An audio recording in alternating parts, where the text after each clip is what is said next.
მოგესალმებით მეგობრებო, დიდხნიანი პაუზის შემდეგ ეთერშია რასაგროდის 31 საუკუნე, 482 წელი, 72 საათი, 27 წუთი და 14 წამი გავიდა იმის შემდეგ, რაც ბოლოს ჩავწერეთ შემოდგომის სეზონის ფინალი.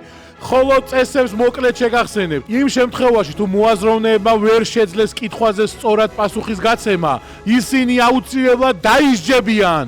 სასჯელი იქნება ძალიან ბრუტალური. მაშა სადამე, ჩვენ თამაშობთ შემოდგომის სეზონის ფინალს. თამაშობთ რასაგროდის. თუ მოაზროვნეებმა კითხვაზე სწორად პასუხი ვერ გასცეს, მათ ეძლევათ 30 წამი იმისათვის, რომ მოიფიქრონ, რომელი მათგანი დაისჯება, ხოლო 30 წამის გასვლის შემდეგ თუ ვერავინ აირჩიეს, დაისჯება ყველა. კაი დავისჯები! დავისჯები! თქვენს წინაშეა ვაჟა გოგუას 4-ეული. აქვე შეგახსენებთ, რომ ჰამაკის გენერალური სპონსორია საქართველოს ბანკი. ხვლიკოლოგი, ადამიანი, რომელიც ხვლიკის სისხლს სათვალეზე უსვამდა და მამაკაცებს ატყუებდა ტიტველ ქალებს დაინახავთო, მაგრამ ბოლოს მამაკაცებმა მხოლოდ ტიტველი მამაკაცები დაინახეს და დააუთოვეს. ადამიანი, რომელმაც კომპიუტერი მომპარა, უბრალოდ უნამუსო ზამბახა. ადამიანი, რომლის ფეტიშიც არის ერთი თხილის გულის 9 ადამიანზე გაყოფა, შემდეგ მათი რწყევა და მათი ნარწყევისგან ისევ იმ თხილის გულის გაკეთება. ფსიქოლოგიის მაგისტრი გიორგი ქორიძე. ადამიანი, რომელსაც შეუძლია მეორე ადამიანს გიჟების წებოთი ტრაკით ისე მიეწებოს და აეხეს, რომ კანი არ დაუზიანდეს. ერთადერთი ადამიანი, რომლის ტვინის სისხლძარღვებში სპერმა მოძრაობს და ამის გამო გასხივოსნდა. პროგრამისტი ვაჟა იგივე ბასტო გოგუა. და ბოლოს, ადამიანი, რომელსაც თავისი 2 წლის ნათლული მხოლოდ 2-ჯერ ყავს ნანახი ისიც თავის დაბადების დღეზე. ადამიანი, რომელსაც შეუძლია ფურთხის კუთხურის ალმიდან ისე მოჭრა, რომ კარში შევარდეს. სოფლიო აღიარების მოდელი მირიან გაგოშიძე. როგორც მახსოვს, ბოლო გადაცემაში მე ვიყავი მატრიალებელი და დაუწინაურდი და ახლა უკვე ვაჟას 6-ელს 4-ელს შევუერთდი. მადლობა. მე ვემზადებოდი დღევანდელი დღისთვის იმ მომენტიდან, ბოლოს რო თამაში წავაგეთ, მაგის მერე ვემზადებოდი და მაგას ვაკეთებდი მარტვანო, სულ ვემზადებოდი. მე პოლონეთში გახდით 3 წლით ექსკურსიაზე ვიყავით. კლასი. ექსკურსიაზე?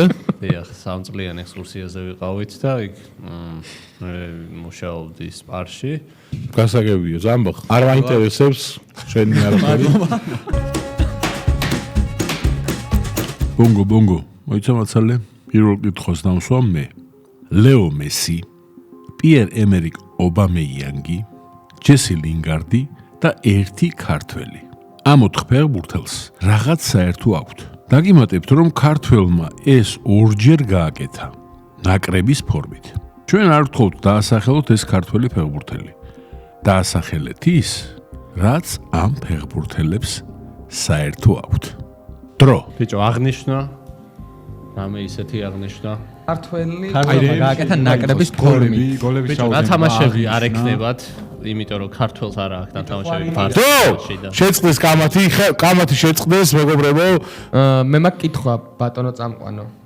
სწორ პასუხს თუ ჩოვუარეთ ახლოში მაინც რა, ანუ აი. არა. დამატებით წუთს ვიღებ თუ შეიძლება, თუ გაქვს ამის უფლება. ერთი წამო კითხავ წესების შემდგენს იურა, это можно это. ხო, გოლი აღნიშნა.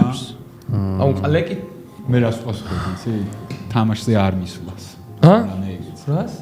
თამაშზე არ. მინდა გითხრათ, რომ სიტყვა ყელს კიდევ ერთხელ ახსენეთ, აი მაგაზე რომ თავდება და პირდაპირ ზამბახა დაიჯდება. დიახ. კარგით, მოდი, ვინ უპასუხებს მითხარით? გიორგი ქორიძე პასუხებს, იმიტომ რომ დარწმუნებული ვარ გიორგი ქორიძეს ზუსტი პასუხი აქვს და მაგით უყავს გუნჩი რომ ფეხბურთი იცის და ყველაფერი იცის ფეხბურთის ირგვლივ. გიორგი. მეგობრებო, აი მანამდე პატარა აპლოდისმენტებით გიორგის მიულოცოთ, ბავშვი შეეძინა. მადლობთ. და იმედია გამომადგება. სხვისი მაისურით აქვს ნათამაშები. რა? კარგი, ეგა. არა. ფეხბურთელი არის გიორგი ქოჩორაშვილი და პასუხი არის სუპერგმირების აღნიშვნა. ობამეიანგს ერთზე მეტჯერ არ უქნია? ერთზე მეტჯერ ქნა რა ჟუაში საერთო აქვს რაღაც. ანუ მარტო ამ 4 ფეხბურთელს აქვს აღნიშნული ეგრე გოლი. წავიდა დრო, ვინ დაიჟება უნდა აირჩიოთ. ხორო დაიჭება? მე რა შუა. ქორომის წნეხი არის. ხალხი აქვს ეს ყველაფერი. 3 2 1 სო. ყველა იჟებით. არა, ზამბა არ გითქვით. 30 წამს გადასდა 35 წამით. არა, ბატონო წამყვანო. რა არის ეს? ეს რატო დაყარე ამაზე ძირ? აი, არა უშოს, 2 უნდა წამოთ, 2. რა 2, იცი რა ცხარეა? არა უშოს, 2. 19 წაკა არის. აი, თითო იყოს. 3-მდე ვიცი და ყველა ერთ ჩადებაზე იდევს და ჭამთ. მაგაზე გადახსენდი? დიახ. წავიდა. გაგონჯა. ქორო, ხელით გვაჩვენე. არ ჩაუდია მთლიან, გადატეხა. აი, გაპატიებ, არა უშავს. აუ ზან. არ გადამიტეხავს.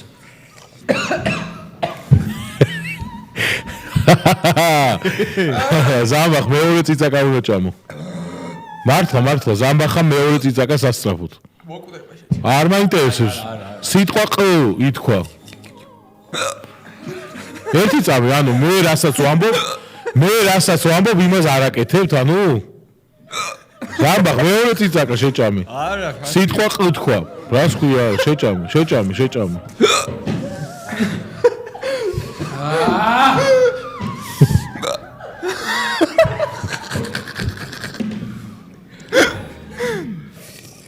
რატომ გრძნობ სიამოვნებას გეხვდები? ვაგრძელებთ რასაგროდის ანგარიში 1-0 ტელემაყურებლების სასარგებლო თამაშობს ვაჟა გოგუას 4-ეული. ბიჭებო, აბა, როგორ ხართ? მაგრამ ბატონო წამყვანო, მადლობა, გშიოთა და ენა მგონია რომ ამ ხელა მაქვს ხა აი. ერთ-ერთ გაკვეთილზე ინგლისურენოვანი მასწავლებლები და სტუდენტები ზოგჯერ ამ კითხვას ისმენენ. May I have a large container of coffee? დაასახელეთ საგანი, რომლის გაკვეთილზეც ისმის ეს კითხვა. დრო. ქიმია ხო? აბა სწრაფად თქვა. May I have a large container of coffee? შეიძლება May I have a large container of coffee? დო, შეწყდა, კამათი შეწყდა. აღარ გავიგონო არც ერთი წამი, არც ერთი სიტყვა, არც ერთი ბგერა. თუნდაც ტრაკიდან გამოცეთ ბგერა მაინც დაგეცლებათ ქულა. აპლოდისმენტები დამიკარით და სათითაოდ ყველამ შემაქეთ. ვიწყებთ მილიანისგან. ძალიან მაგარი ვერსია იყო ბატონო წამყვანო, მინდა რომ ეს ვერსია ჩემს სხეულზე ამოვისვირი. ბასტო. ახლა ერთადერთი ჩვენზე კმაყოფილები, ვინც ეს ვერსი მოისმინა, არიან PvP Flow-ს წარმომადგენლები, რომ თქვენთან არ უწევთ ბეტლაობა. ამიტომ მივმართავ PvP Flow-ს, რომ ამიყვანეთ ერთ-ერთ ბატლაობაში. ეგრე ქვია, ისა, გიორგი, შენ. ჩემი აზრით დაახლოებით 65 კილო ხართ. ეს იმას ნიშნავს, რომ მე გეტყვი რასაც. ზამბახ. რა? საბახას შესვენება აქვს. იწაკა. კარგით, ვინ უპასუხებს? ბატონო წამყვანო, ჩვენი ვერსიები იყო მათემატიკა, გეოგრაფია, ქიმია, გაიჟღე და სწორმა პასუხი. სტუდენტებს ეკითხებიან May I have a large container of coffee? რახანც ეს არის მოცემულობა, მე ვფიქრობ, რომ პასუხი არის გეოგრაფიის. იმიტომ რომ პასუხი გეოგრაფია, მიღებული. ბრაზილიურია container, კონტინენტს გავს და May მაისი არის. და რაღაც ლოგიკა მართლა არსებობს ამ ყველაფერში. სწორი პასუხია მათემატიკა და იმიტომ რომ ყველა სიტყვის 100-თა ჯამი იმეორებს მათემატიკური მუდმივას ფაის რიცხვებს. მათემატიკური მუდმივას ფაი რო არის 3.14 ხო? 3.14. ანუ აშუაში არის large 3.14. ანუ ამ ყველა სიტყვის 100-თა ჯამი 30 წამი ჩართულია უკვე? კი 3 2 მოიფიქრა ეს კითხვა ისე. მეგობრებო, იცით რა დაგავიწყდათ? რა. ყველა ვიჯებ. 30 წამი რო გავიდე და ყველა რო იჯებით. დიახ. 30 წამი უკვე ორჯერ გავიდა და ამიტომ ისჯებით ისევ ყველა. ვენუმის ორიგინალი პროდუქციის შეძენა ახლა უკვე HubSG-ზე შეგიძლიათ.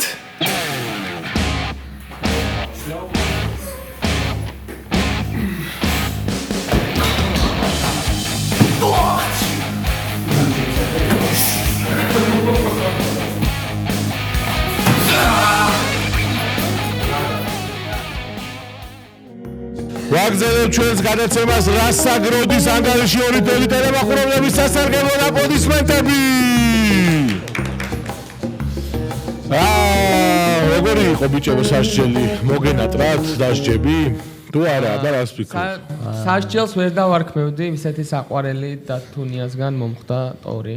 კი ბატონო, მაგარი საყვარელი ბიჭია, მეც ვიცნობ მაგას. კაი ტიპია. გავაგზავნოთ ხო, რას ფიქრობთ? დიახ. კარგით, მაშინ ვარ ამოვარდი. ეხლა დავატრიალებ აქ მე ჩემს დოლარს, რომელთაც გავიგებთ ვინ ამბობს. შემდეგი თქვენს წინააღმდეგ ითამაშებს ნინა ტეკენის პერსონაჟი ტეკენიდან. ერთ-ერთი ცნობილი ეკრანიზაციის რიმეიკში მთავარ პერსონაჟს სახელი არა ღია ფერის კანის გამო, არამედ იმიტომ დაარქვეს, რომ ის ქარიშხალის დროს დაიბადა. დაასახელეთ ეს პერსონაჟი 1 წუთის შემდეგ. დრო არჩე ეკრანიზაციის რიმეიქის დროსო სახელი იმის გამო კი არ დაარქვესო რომ კანის ფერი თეთრი ქონდაო, არამედ იმიტომ რომ ქარიშხალიო. ქარიშხლის დროს დაიბადა. და ქარიშხლის დროს დაიბადა. Snow White-ი მე არ ვუყურებ ანუ რიმეიქიო რა. შეიძლება ახალი Snow White-ის ხო, მაგრამ მაშინ რა პონტი არის? მაშინ იმიტომ კი არ დაარქვესო ფიფკი. ითქვეს რომ всё, კი ეგ არის ფიფკია, კარგი. ანუ იმიტომ კი არ დაარქვესო ფიფკიაო, რომ აქ პერსონაჟი იმიტომ კი არ ქვია ფიფკია, რომ თეთრი არისო, იმიტომ ქვიაო, რომ ქარიშხლის დროს დაიბადა და Snow White ფიფკია რაღაცნაირია. შევყავართ მაგ. ბიჭო, არა, სხვა ვარიანტი არ მაქვს რა. კარგია. არ მაინტერესებს ფიფკია მომივიდა გაადრევად პასუხობ. მაგრამ ძალიან მარტივი პასუხი აქვს თუ ფიფკია არის, ძალიან მარტივი კითხვა ნინა ტეკენიდან არ ეკადრები. დრო შეწყდეს კამათი არანაირი სიტყვა არ გავიგონო და არც ყველაფერი გაიხადეთ ბიჭო.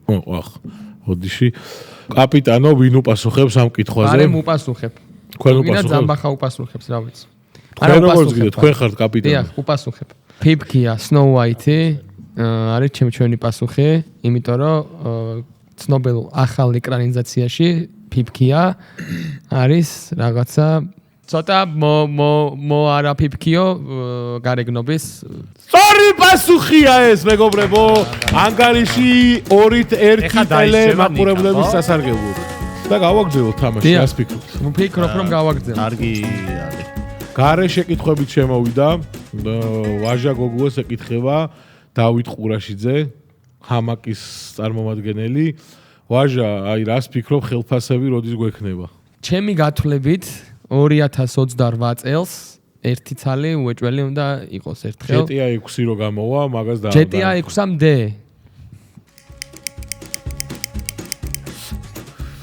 შემდეგი თქვენს წინააღმდეგ ითამაშებს ბეღურა გაგოშიძე, ნიკას და მიროს დაკარგული ძმა ნეჟნი ნოვგოროდიდან. ყურადღება კითხვა. საქართველოში დაარსდა 1994 წელს, ამერიკაში მისი ანალოგი 1998 წელს.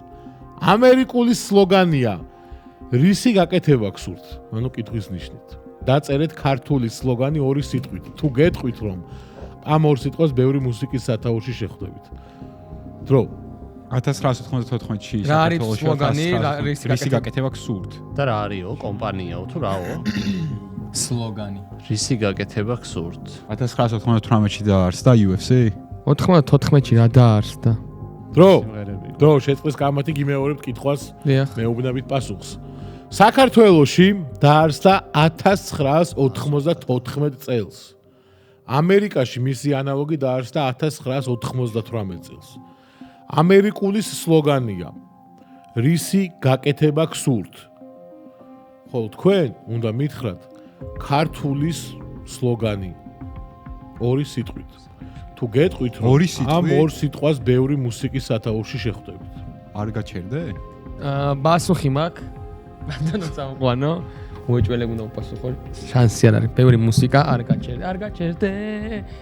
და უეჭველი ბანკი არის, რომელიც დაარსდა საქართველოს ბანკი დაარსდა 1994 წელს და მირო გასცემს პასუხს. მირიანი უპასუხებს. მე გიპასუხებ ბატონო წამყვანა, ჩემი აზრით ეს ორი სიტყვის კომბინაცია არის არ გაჩერდე. და თუ არ არის ეს სწორი პასუხი, უბრალოდ მინდა რომ აყურებელს ახსოვდეს, რომ არ გაჩერდნენ არასდროს. ეს რა თქმა უნდა არის სწორი პასუხი და არ გაჩერდე მეგობრებო.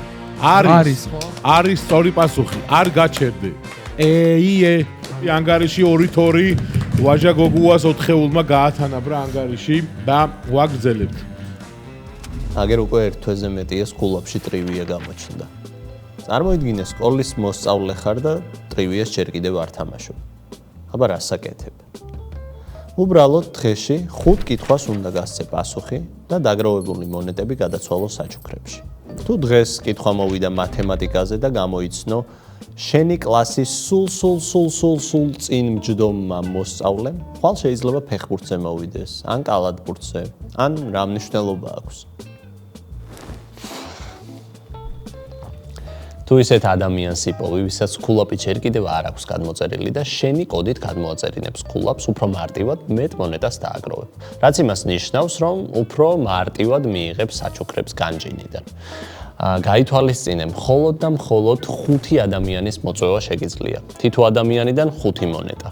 ანუ ჯამში 25 მონეტა. ცოტა მათემატიკაშიც წავივარჯიშეთ. ხო, ეს ყველაფერი ჯერ არავის არ უთხრა, ჯერ შენ მოიწვიე ეს 5 მეგობარი, აინახდე 25 მონეტა და მერე უთხარი სხვებს. აბა შენიც. შემდეგი თქვენს წინააღმდეგ თამაშობს რაული ყოფილი ფეხბურთელი, ამჟამად კარდიოლოგი მადრიდიდან. ყურადღება კითხვა. ფეჩის 5 სტუდიაში. ნანა არავინ არ უნდა დააწვინოს. იყოს რაცონა იგიდეთ. ყურადღება კითხვა. გადმოცემის თანახმად ნაპოლეონ ბონაპარტს ძალიან აღიზიანებდა თავისი ჯარისკაცების ერთი არახიგიენური და მავნე ჩვევა, რომელიც განსაკუთრებით ცივ ამინდში ვლინდებოდა. ამ ჩვევასთან საბრძოლველად მან ბრძანა, რომ სამოსის კონკრეტულ ნაწილზე დაეკრათ პატარა დეტალი, რომელიც დღემდე შემორჩენილია თანამედროვე პიჯაკებსა და ქურთუკებზე. თუმცა დღეს მას მხოლოდ დეკორატიული დანიშნულება აქვს. რის გაკეთებას უშლიდა ხელს ეს დეტალები ჯარისკაცების და კონკრეტულად რა დევს ფეჩის ყუთში დრო. ცხვირის მოხოცვა და დევს პიჯაკი. მახსოვს რა რაღაცა ეგეთი. მაგრამ დღეს დეკორატიული გამოყენება აქვს. ხო, ცხვირსახოცი უდევთ ხოლმე შეჩემა, სილამაზე. აი, კლავი ხო არის შეჩემა და. მაგრამ ღირსაც აქვს დეკორატიული არა. დრო შეწყვის კამათი. ბატონო ვაჟა, ვინ უპასუხებს ამ კითხვაზე? ნინი აირისის უმცროსი ძმა უპასუხებს ამ შეკითხვას. გიორგი აირისი. გიო, სად არის ჩემი კომპიუტერი? სიცივეში ესე ცხვირიდან რომ მოძდიოდათ, ალბათ ესე იხოცავდნენ და აქ დააკერებინეს ღილი, დააკერებინა ღილი. არა? ჩვენ ცხვირსახოცზე აი ხო, კაი. ცხვირსახოცი რა არ დაწევდა. ღილია და იქ დევს ცხვირსახოცი. მართლა ვერ გავიგე პასუხი. ღილი. რის გაკეთებას უშლიდა ხელს ეს დეტალი ჯარისკაცებს და კონკრეტულად რა დევს ფეჩის ყუთში? სწორი პასუხია ღილების სახეობებზე დაუკერა, რომ ცხვირი ვეღარ მოეწმინდათ. ანგარიში 3-2. ვაჟა გოგუას 4-ეული გაიჭრა წინ. ხო არ სცივად კითხვები ვინც გამოაგზავნეს მათ. აი ეს ღილი კონკრეტულად ამით იწმენდა. ვაგზელებთ თამაშს და შიგნით დატრიალდება. და თქვენს წინააღმდეგ თამაშობს კოტე ტვინი აქვს დაზიანებული ადამიანი ეთიოპიიდან. ყურადღება კითხვა. 2010-იანებში ეს ნივთი ძალიან პოპულარული იყო. პრემიერ ლიგამ 2015 წელს გადაწყვიტა აეკრძალა ამ ნივთის შეტანა სტადიონზე, ხოლო ზოგ ევროპულ ტურნირზე ისევ დაშვებულია. დაასახელეთ ეს ნივთი. სპინერზე წავედი ეგრევე. სათიანებში იყო ძალიან პოპულარული ეს ნივთი, მაგრამ მე აიკრძალა. მაგრძალა და მე 2015-ში ისევ დაბრუნდა. Stop. ბატონო კაპიტანო, ვინ გასცემს ამ კითხვაზე პასუხს? დამატებითი წუთი ხარ გვაქვს ბატონო წამყვანო. იგებთ და თან გამოიყენეთ. ანუ შენი აზრით როგორ გექნება დამატებითი? აი ყურას კითხოთ. ყურა შეიძლება როგორ დამატებითი წუთი ჩაურთოთ? დიახ. ანუ არ გაგვთ დამატებითი წუთი. ვინ უპასუხებს? ნიკოლოზ გაგოშიძე. რახან მე და ქოროს თქვენ რო ეგრევე თქვით ეგ წელი ორივე სპინერზე წავედით, არ მაქვს უფლება რომ სხვა რამეზე ვიფიქრო, ჟელეს ვერ დავაფიქსირებ. ინგლისურ სტადიონებზე მაყურებელი ხო ახლოს არის ტრიბუნასთან. დიახ. ანუ მაგ უნდა გეფიქრათ რომ ახლოს რადგან არის რაღაც ეგეთი უნდა იყოს. ხო ძალიან ახლოსაა. დიახ. და თქვენი აზრით ძალიან ახლოს ხელში სპინერის დაჭერით რამე შეუშლიდა ვინმე ხურს. 2010 წელს გამოვიდა რომელიღაც iPhone-ი და დაიწყეს სელფის გადაღებები, როგორც თუ გახსოვთ. იმის ჯოხი? სელფის ჯოხი. სწორი პასუხია სელფი სტიკი. ინგლისში ტრიბუნები ძალიან ახლოსაა სათამაშო მოედანთან და ყოფდნენ ამ ჯოხებს და იღებდნენ 2010-იან წლებში. სამი ანგარიში. ორივემ მეგობრებო 30 წამი ჩაირთო. მე თუ გინდათ არ დავიჩებ და წიწაკა შევჭამ თქვენი ხათრით კიდეც. 30 წამი მოხდა. მაგას მე ვწყვიტო. ჩოვლებრივად ჯეირანი უნდა ითამაშოთ 5 წამში ძალიან საერთოდ. შენ? მე რატო? რატო? სპინერიო ერთმანეთს შენ გადახედეთ. სწორი პასუხი სპინერიო. არა შენ. არა. ვაიმე რა კალე ბავშვი ხარ ზიხარ. 20 წამი გავიდა და კიდე ორჯერ. ჟელე თქვი და არჩა 5 წამი. მე აიპოდი წამი. აი დავიჭები! დავიჭები! კარგი. მირიან გაგოშიძე და მირიან გაგოშიძე სასჯელი სტუდიაში. მადლობა შენ.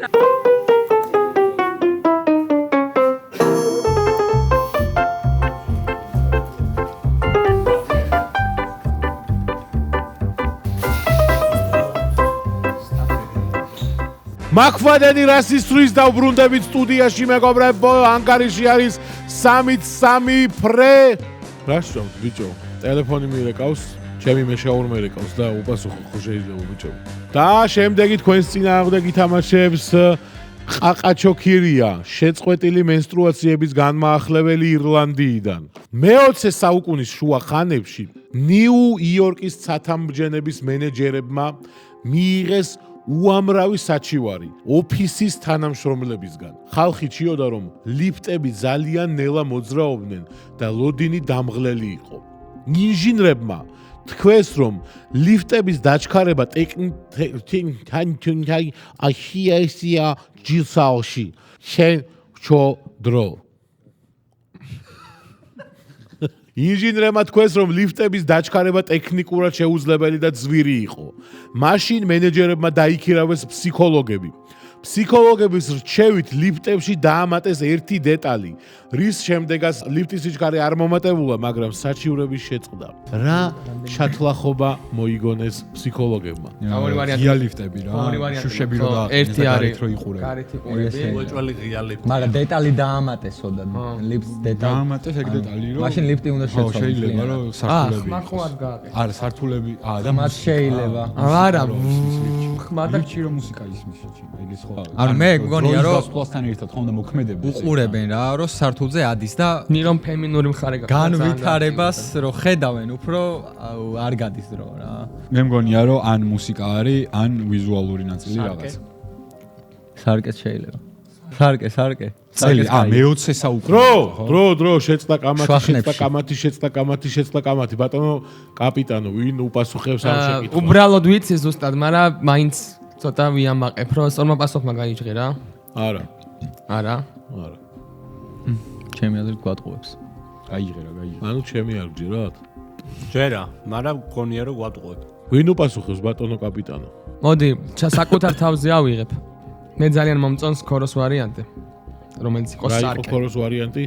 მივიღო სარკე? არა, მაგრამ ესეთ რაღაცას ვიტყვი. დიახ. დაამატეს მაჩვენებელი, რომელიც ეუბნებოდა ხედავდნენ პროგრესს, რომელ სართულზე მიდიოდნენ და აი ამ ყველაფერს აკვირდებოდნენ და უყურებდნენ. დაანყდეს მაჩვენებელი რა, ანუ აი მაგალითად პირველ სართულზე რო მეორეზე რო ავიდა, მესამეზე რო ავიდა, მეოთხე. სად ეგ როგორ რანაირად? ანუ მივიღე პასუხი და ეს პასუხი არის სიცრუე უნდა დაგეჯერებინათ გიორგი ქორიძისთვის და ეს პასუხია სარკე მეგობრებო, სარკე. სარკეში ყურების დროს დრო გადიოდა ნელა და ამიტომ ძალიან თქვენ მომატყუეთ ბატონო წამყვანო, სწორ პასუხი გაიჟღერა თუ არა თქო და მე მოვიტყუები ყოველთვის იმ ჩემი მიზანია რომ თქვენ არ გაიმარჯვოთ. 30 წამი ჩაირთო. მე ნუ მიყურებ, მე გითხარი სარკე. შენი ის იყო. კი, მაგრამ მე ხო გითხარი სარკე უკეთესია მე. კაპიტანი თავის თავზე აიღებს ახლა.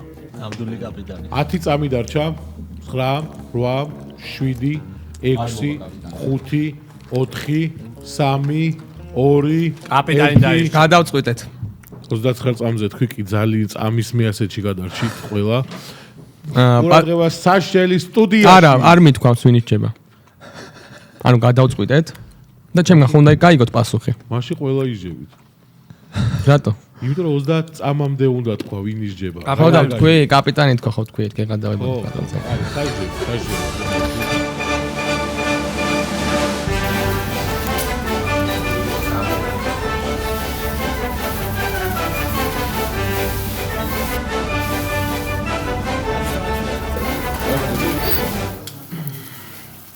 ვაგრძელებთ თამაშს და შემდეგი თქვენს წინაშე ითამაშებს ჩვენს წინაშე თამაშობს, ხო? ბერდია, ხელზე დაკუება და შესუნთქვა მევასება. ესეთი გვარი აქვს, პოლონელია ეს ბიჭი. მე ჩვენ გეგონა რათა შორის 2007 წლის გაზაფხულის სეზონში მან ძალიან საინტერესო კითხვა გამოგზავნა ხელზე დაკუებასთან დაკავშირებით. ადოლფ ჰიტლერის ფოტოები ახალგაზრდობაში ადასტურებენ, რომ მას თავდაპირველად ჰქონდა დიდი, გრძელი და აპრეხილი ულვაში, რომელიც იმ დროს მოდაში იყო. თუმცა არსებობს ასეთი მითი, რომ პირველი მსოფლიო ომის დროს, როდესაც ის სანგრევში იბრძოდა, მას უბრძანეს, რომ ულვაში მოეჭრა და დაეტოვებინა მხოლოდ პატარა კვადრატი ცხვირის ქვეშ, რასაც დღეს ჰიტლერის ულვას ეძახიან. ეს არ ყოფილა მოდის ცვლილება. გრძელი ულვაში მას სასიკვდილო საფრთხეს უქმნიდა კონკრეტულ სიტუაციაში. რატომ აიძულეს ჰიტლერი, რომ გაეპარსა ულვაში და დაეპატარავებინა? ტილები რა? ან იარაღს რო ის რო ყურე, ხო რა დამაკვირდი? ხო, იარაღს რო ის თვლი ესე რო ქალმაც. ბიჭო, ეს რო ის რო და ხო ცეცხლი ხო, რო ცეცხლი მოკიდებოდა ცხვირს სახე ულვაშზე, მაგას ვამბობ. პროსტა ვერ ვაკეთებ ეხა სროლის. ხედზე არ მოეკიდებ. ბიჭო, შეიძლება რომ ეს პრივიჩკა ქონდა, რომ ეთამაშდა ყურადღების გადატანის პონჩში. ხო, ჩვენი პასუხია პრივიჩკა. ბატონო კაპიტანო, ვინ უპასუხებს ამ კითხვაზე, საინტერესო კითხვაზე პასუხს? მე ვუპასუხებ ბატონო წამყვანო. ჩვენი პასუხი არის, რომ სროლის დროს იცით, რომ იარაღი პირთან ახლოს მიგაქ და სადაც ის ცეცხლი, გადის, რომ ისურის ის ფეთქება სადაც ხდება, არის ულვაშთან ახლოს და შეიძლება ცხვირზე ულვაშზე მოკიდებოდა ცეცხლი და კარგით, ანუ იარაღის სროლაში უშლიდა ხელს. ბატონო ვაჟა, ბასტო ფანტასტო. არხის გაუქმებას გთავაზობთ. იმიტომ რომ სინამდვილეში თქვენ ხარ დებილი, მე მგონი. ულვაშებმა რაში შეიძლება შეგიშალოს, აი სანგრევში ბრძოლის დროს რა გიკეთია? აირწინახი. დიახ. აირწინახი შეიძლება დაიბლოკა, ულვაში დაიბლოკა, აირწინახის დროს და გაგუდულიყო? წვერზე კეთებია თქვენ აირწინაღი? არც იმაზე არ მკეთებია. სწორი პასუხია, რადგან აირწინახში უშლიდა ხელს და ვერ იკეთებდა აირწინახს და ვერ ვეთქვა ბატონო წამყვანო. თქვენ თქვით იარაღს პირზე იდებდა, ისროდა და ცეცხლი ულვაშზე უშნდებოდაო. და ანგარიში ხდება 5-3 ტელემაყურებლების სასარგებლოდ. ერთი ქულას და ჩემი ძმები და დები გამარჯვებულები გამოვლენ ამ სიტუაციიდან. 15 წამში უნდა მითხრათ ვინ დაიჯება. ზამბახა იყო. ქორო ან ზამბახაში აირჩიეთ ახლა მე რა ჩვენ აგვი. მალე 5 ქორო ბიემენ 3 2 ქორო არის პასუხი ჩვენი გუნდის ერთ უფრო ხმამაღლავით თქვა, რა ვიცი, წამყვანმა გადაწყვიტოს. ქორო და ზამბახა იჯებიან სასჯელის სტუდიაში თუ შეიძლება. არა. ნიკას იჯება თქვენთან ერთად, იმიტომ რომ ერთკაციანი სასჯელი შემოიტანა, როცა შეიძლება 4 კაცი დასჯილიყო. გამარჯობა ყველას. ვაუ, ეს წაში ჩემთვის იყო, თუ უბრალოდ ხელი გაგიქავათ. არა. კარგი, შევთანხმდეთ, რომ ჩემთვის იყო. მე ვარ ადამიანი, რომელსაც როცა ეუბნებიან, იყავი საკუთარი თავი, ყველა მალევე აზრს იცვლის და ამბობს, არა, რაღაც ნაკლებად შენი. მაგალითად, ერთხელ მითხრეს, შენ საინტერესო ტიპი ხარ და მერე დაამატეს, მაგრამ დისტანციურად. მე ესეთი ტიპი ვარ, რომ როცა მაღაზიაში კონსულტანტი მეკითხება, დაგეხმაროთ, მე ვამბობ. არა, მადლობა, უბრალოდ ვუყურებ. და მე 20 წუთი ვუყურებ. ერთსა და იმავე პროდუქტს, რომ დამაჯერებელი ვიყო. რომ არ იფიქროს, რომ უაზროდ გავარ. ერთხელ სარგეში ჩავიხედე და ვუთხარი საკუთარ თავს. დღეს ყველაფერი გამოგივა. სარგემ მიპასუხა. და იმ დღემაც დაახლოებით ისე ჩაიარა, როგორც ის წინასწარმეტყველა.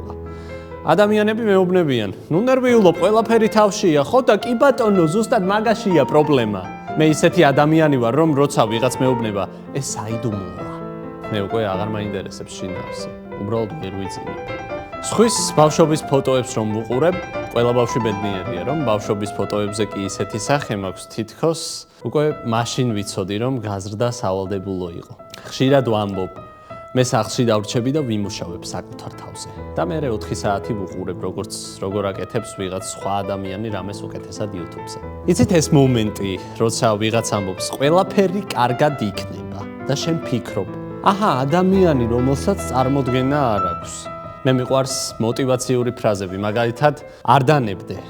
აჰა, ადამიანი, რომელსაც წარმოდგენა არ აქვს. მე მიყვარს мотиваციური ფრაზები, მაგალითად, არ დანებდე. კი, მაგრამ რა დროიდან? და ბოლოს, მე არ მეშინია სიბნელის, მე მეშინია ოთახში გამორთული სინათლის, როცა ვიცი, რომ ტანსაცმელი სკამზე ისედევს თითქოს ვიღაცის. მოკლედ, დიდი მადლობა, რომ მომისმინეთ. თუ არ მოგეწონათ, ეს არტი იყო. თუ მოგეწონათ, შემთხვევითი გამოვიდე. ანგარიში 5-3 ტელემაყურებლების სასარგებლოდ ყველაფერი კარგად მიდის. რა. შემდეგი თქვენს წინააღმდეგ თამაშობს კოკო შანელი საიქიოდან.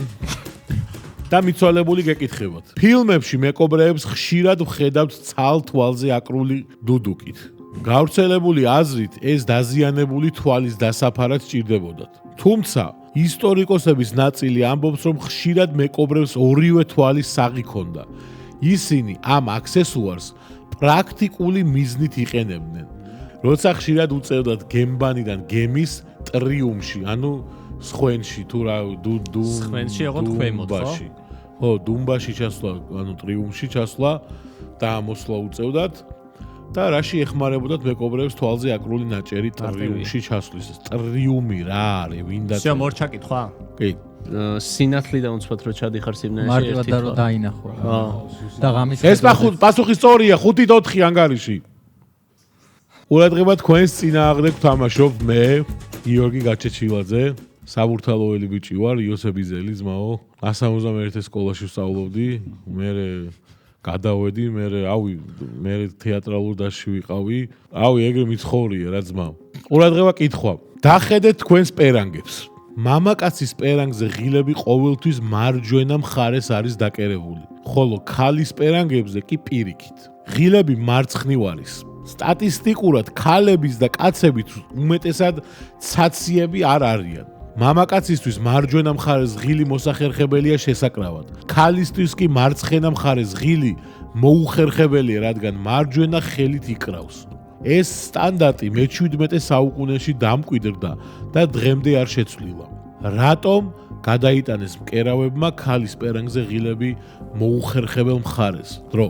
ბიჭო, კაცებმა რომ მარტივად გაუხსნათ ქალებს მარჯვენა ხელით, ესე? ხო, შეიძლება რა, სხვისთვის რო იყოს მოსახერხებელი.